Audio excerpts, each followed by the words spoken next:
You are watching Insight with Praveen Puram live from Atlanta. Today, we have an esteemed guest, Mr. Paramesh Bob Erramilli. Hi, Bob. Morning, Puram. Yeah. Nice to be with you again. Thank you. So, viewers, today we will have a show with our friend, guest, Mr. Paramesh Bob Erramilli, who is the Johns Creek City Council. Like any of us who comes to this wonderful country, they pursue their career, they pursue their employment, they pursue their business. But when it comes to Bob, he has transformed from everything. Now he's serving people, right? So let's get connected with Bob to know more about what is this city council, what is his journey to become a city council, and what his responsibilities. Before we know, let me introduce Mr. Bob.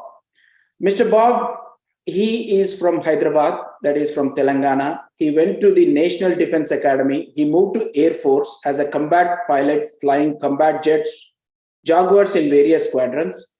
He also did an employment like all of us. He consulted with many of the great companies like Blue Cross Blue Shield, Bank of America, Experian, Bell South, Lockheed Martin, and almost for 10 years, he has continued his job.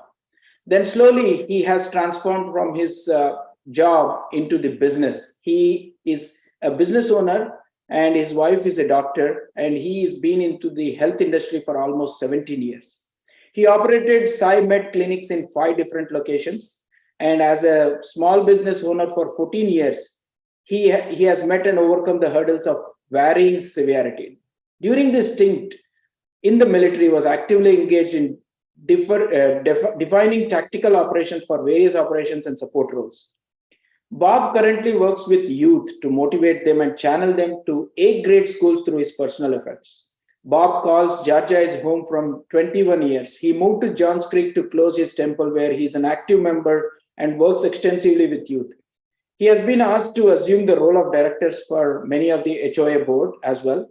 He and his wife Shamala are married 34 years ago, and he has a son, Nick Erramilli, who is practicing attorney in Atlanta. Wonderful, Bob. What a journey. Praveen, I wish my wife was around to hear this glowing introduction. I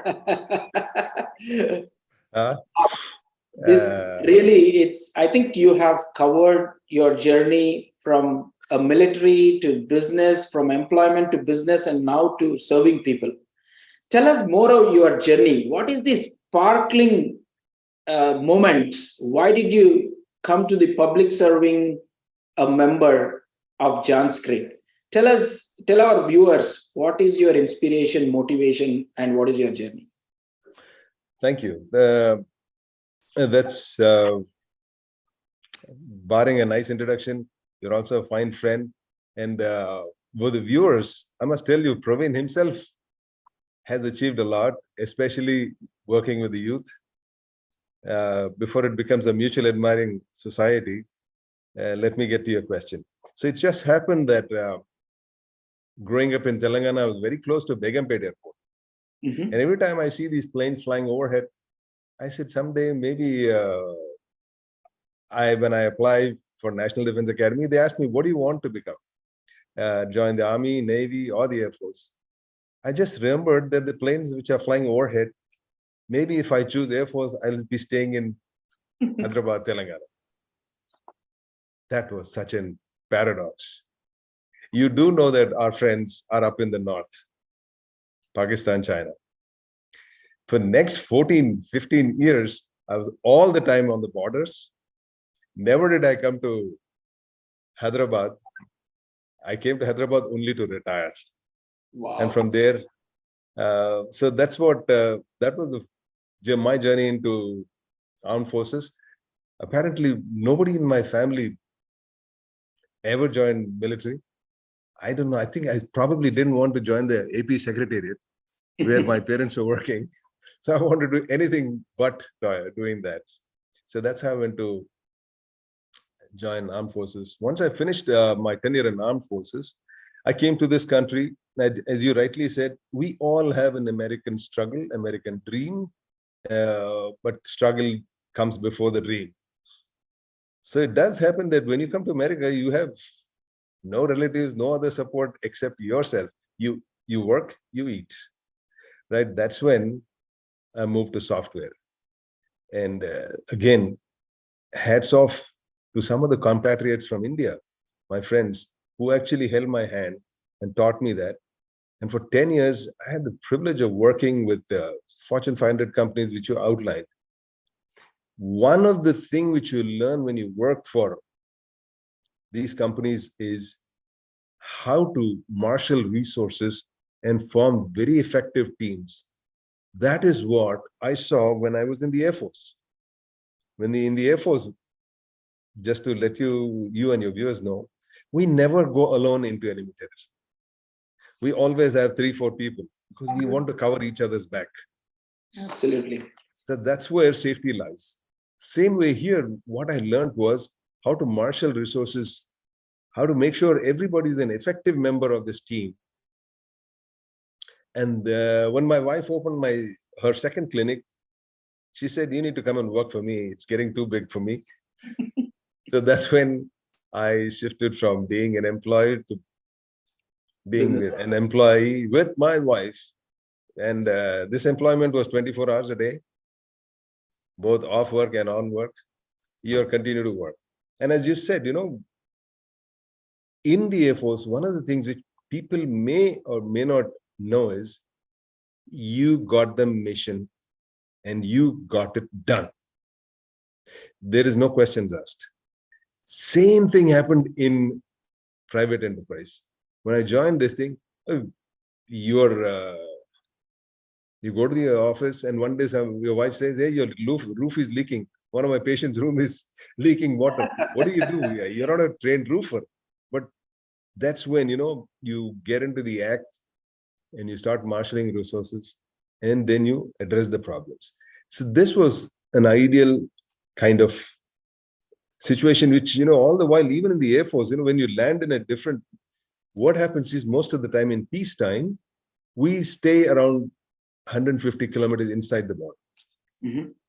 But some alerts do happen on the border, depending on what's happening across the border. So then we move close. When we move close, those airfields got bare minimum resources. And most modern aircraft are extremely sophisticated. They need a lot of infrastructure. So those are the things which we need to get done. Imagine sweeping a runway. Because if you find some stones there, they get sucked into the jet engine and that plane is effectively written off. Absolutely. So starting with whether you're working glass cockpits or cleaning the runway, you got to get it done. So this is something which Air Force teaches you. Air Force, Army, Navy. Imagine a ship. On the ship, you don't have something, you live with it. Absolutely. You manage without it or overcome it. So that's the thing which very, very clearly comes to fore when you're serving in the services, because you're always operating in an uncertain environment.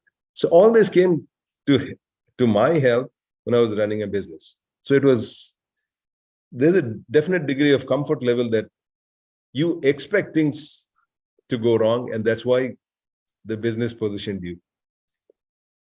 Coming to the journey into politics, it so happened after Floyd George incident happened in Minneapolis, there were a fair amount of riots which were taking place.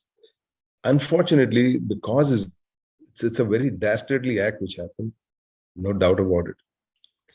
People who were militating against it were also well-meaning people. Mm-hmm. But you do know there are some criminal elements who look for these kind of opportunities to inflict damage on the weak and vulnerable. One such thing was the community which I live in Johnsbury is a beautiful community, where when I joined this community, I lowered the average age to 58. Wow. 85% of the people were above 80. So when this riots happened, all those people said, no, we'll defend ourselves, we'll get guns, we won't let any rioters come in. That's when you realized you need to have a better control over the city. Mm-hmm. You need to be in a position where should such thing happen, we should be in a position to control it right away before these guys do any damage. Because it's so easy once you acquire a moniker or a label that this city is not up to snuff. This city is not really guaranteeing security, which is the bedrock of any civil society. Whether it's commerce or day-to-day living, you expect to live in peace and quiet and in happiness. And that can be only, so that was one of the main motivation for me to make sure. You must have heard 2 years back, even today, as late as 2 days ago, Buckhead City, they've just restarted the program for it to be seceding from Atlanta. The reason being the deteriorating law and order situation there. And they have no control over it. Excessive scrutiny of the police has caused a lot of police officers to leave the service. And those retiring are not re-signing. So what is happening is we are perpetuating that problem. Meaning you're losing good people, you still need police officers. The only guys left are other people who are not wanted. So you again get police people who have substandard quality. So the idea is to start with, you should not leave good people. Make conditions in such a way that it does not affect your day-to-day operations, especially law and order. So that's what was my prime motivation. And the very first year when I was on the city council, John Street got the distinction of being the safest city to raise a child in the entire United States of America. Wow, that's a great achievement.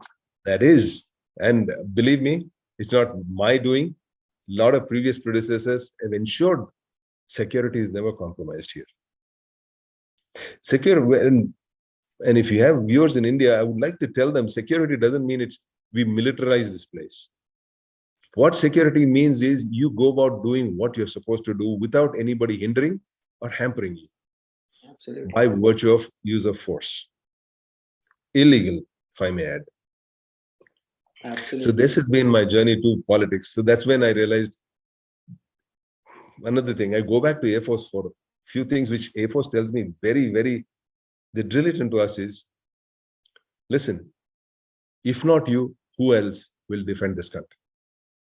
When you take one step back, somebody is coming one step forward. Number two, they always tell us, you do not belong to Orissa, you do not belong to Chandigarh, you don't belong to Kerala, you belong to the tricolor, you belong to India, you belong to the nation where collectively people's hopes rest, and that's called India. So when I'm firing a weapon, it is not for Manipur or Madhya Pradesh. For everyone. It's collectively for India going on offense. Absolutely. So that's the reason why I said, if not me, who will take care of John Street? This is the city and this is the country where our children's dreams will be realized. Absolutely. And what kind of country are we leaving behind for them? So that's where I felt very compelled, motivated, saw the urge to step in. Absolutely. I think you have rightly said the safety, education, everything. It comes with all of us, right? We have to strive towards that and be part of the system and, definitely do your best to bring the best out of them. So I think when you compare to India, I just wanted to spend 1 minute here. Because the viewers are mixed from India and here NRIs and Indo-Americans, right? So how do you see the difficulty when most of us, when we wanted to be part of the government, they have a mindset only of earning money, if I'm not wrong. Most of them come here to earn money and so. So how important is this to participate in the government? And do you think it is very difficult? Can you just throw some light of your experiences during your campaign or, while getting selected or, that sort of, I want that flavor to be to the people to understand that they can do anything. I will tell you categorically, you don't join US politics for money. You can Google what my salary is. And it's, let me put it this way. I have few employees. Every single one of them makes more than me.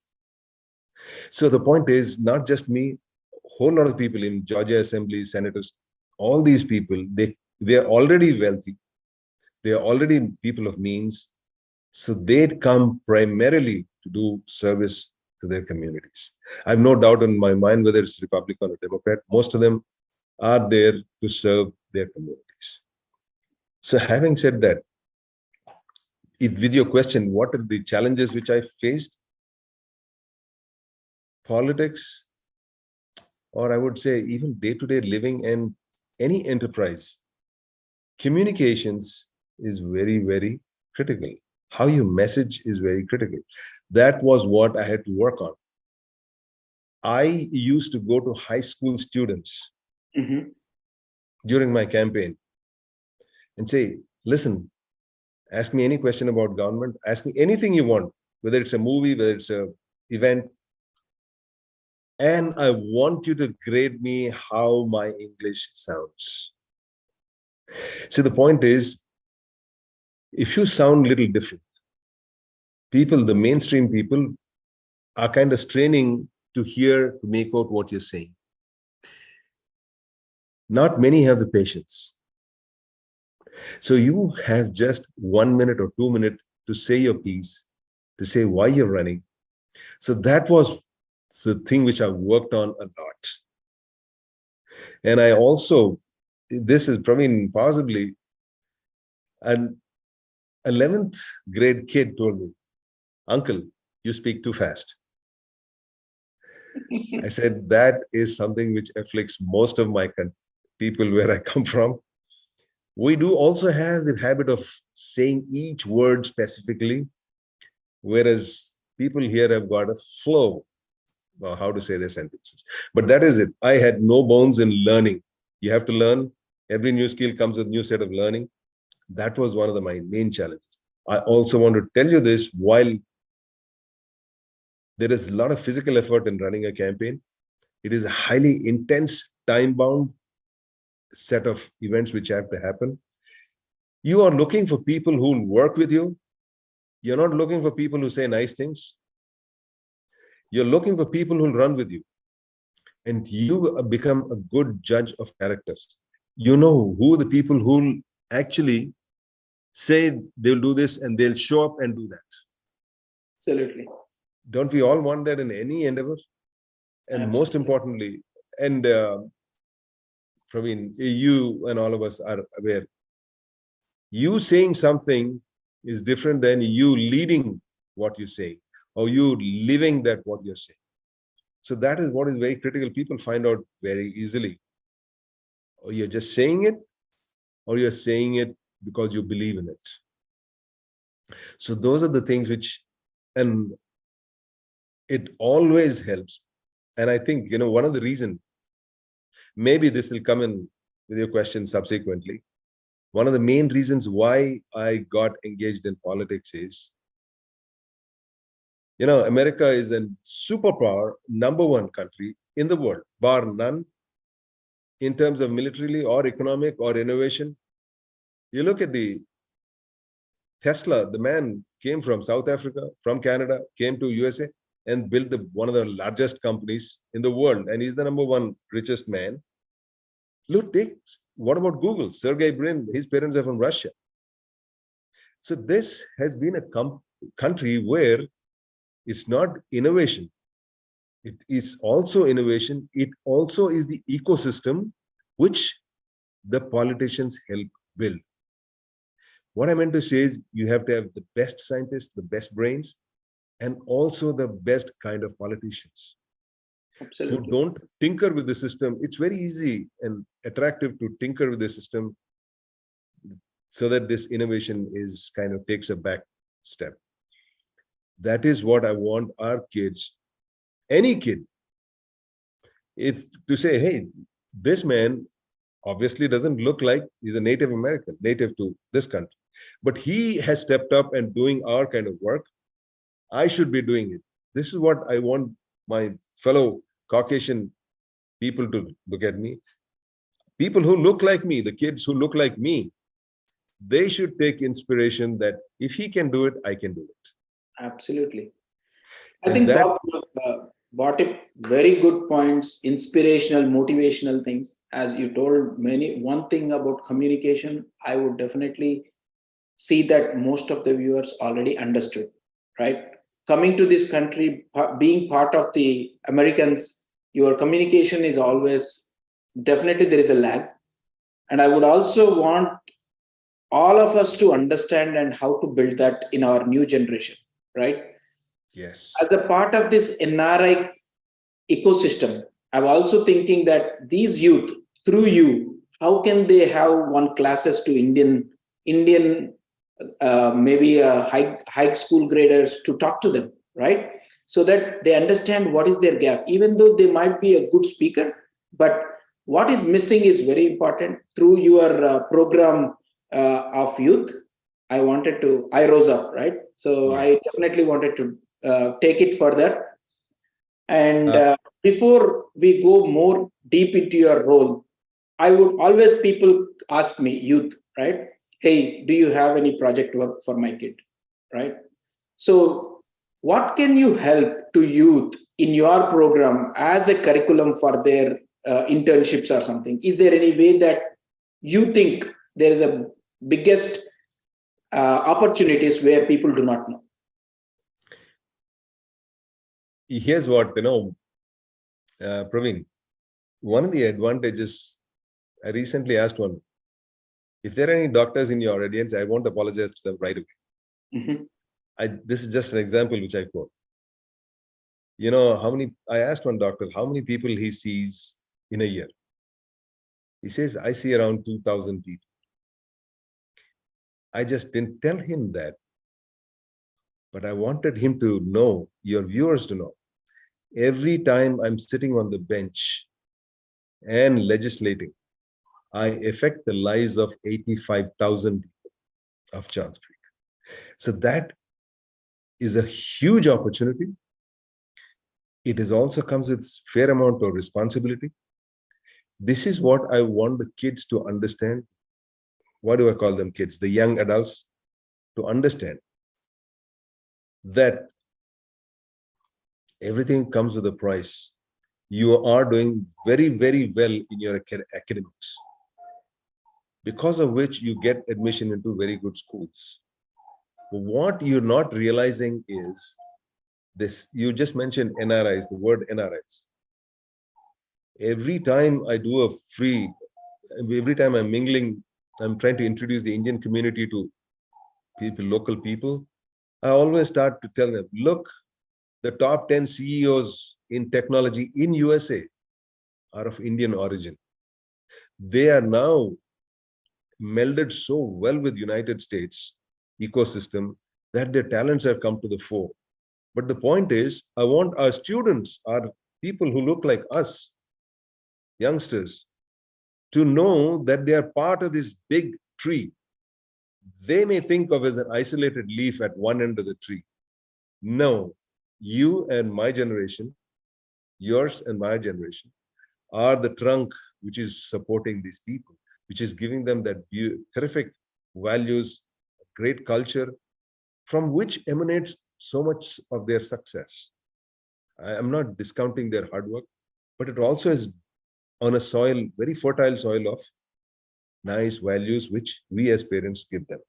So my point when I started this I Rose Up is, when they leave your comfortable houses, they're thrust into a place where they're meeting so many peers from so many places. You don't know how all the others are, whether they hold the same values or whether it's not just a question of values. Age is also an issue. They'd like to experiment. They suddenly found new freedoms. They like to experiment and start acting grown up, and at times act irresponsibly. I understand. I don't want to elaborate anymore. When that temptation comes to exercise this freedom, or say bad choices in freedom, I want them to remember what is ahead of them and is it worth it. doing what they're doing. So that's the reason why, one of the main reasons I rose up. I rose up. It is a verb. What we meant by that is, I rose up against mediocrity. I rose up to excellence. I rose up to, you define what you want. Absolutely. That was the, so therefore, when we have these kids who are coming, we meet once a month. I expose them to some high achievers. Mhm. Like, you also know that the American Association of Physicians of Indian Heritage is a Yes. very powerful organization. They're the single largest block in American Medical Association. And it so happened, RP president was from Georgia. Yeah. So when Dr. Sudhakar became the president, I got all these students to go talk to him. You mean to say this man didn't have temptation when he had a choice whether to read or to go and play with his friends and do worse. But he chose to read. And today, he's such a successful gastroenterologist. And he lives the American dream in a very enviable lifestyle. So there's always a price. And I want these people to understand that people like Dr. Sudhakar are there, whom they can tap into. There are people like Praveen Puram, who's doing this messaging to the community. So idea is, they should leverage their connections. Absolutely. They should understand there are several people who can extend a very, very helpful hand to them. And why do they do that? Because till their last dying day, they will always be known as Indian Americans. Correct? Absolutely. That label is always going to be there. So never, so they should accept it and take advantage of it. That's the reason why we started this iRosa. So they should be part of this big ecosystem. Sure, Bob. I think the viewers are watching. Definitely, we need to make them part of the iRosa.